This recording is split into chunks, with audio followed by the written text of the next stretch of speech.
këto të gjithë përfituesit ishin ata që e meritonin dhe e përdornin naftën për punë bujqësie.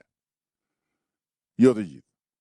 Sepse skema e ndarjes për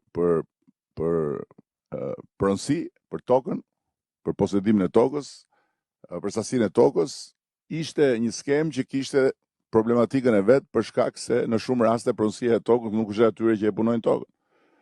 Ata që e punojnë tokën janë qevemarës. Dhe nafta ju shkonte atyre që po përtej kësaj nuk e ka Bashkimi Evropian këtë skemë, ne po shkojmë drejt Bashkimit Evropian, jemi kritikuar për këtë skemë, e kemi justifikuar me idenë e një faze të caktuar, tani kemi ardhur tek hapi tjetër.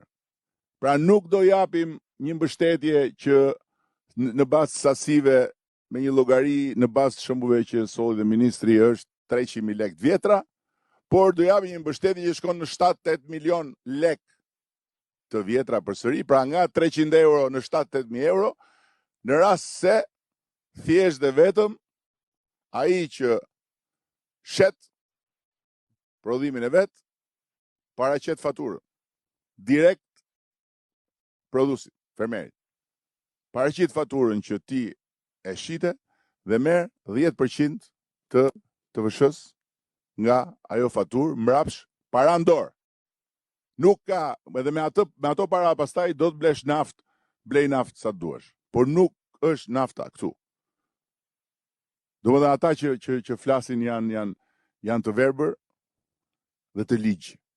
Dhe e vetmja gjë që ju intereson është si të nxisin sherr dhe si të nxisin mërzi dhe si të nxisin agresivitet ndaj qeverisë.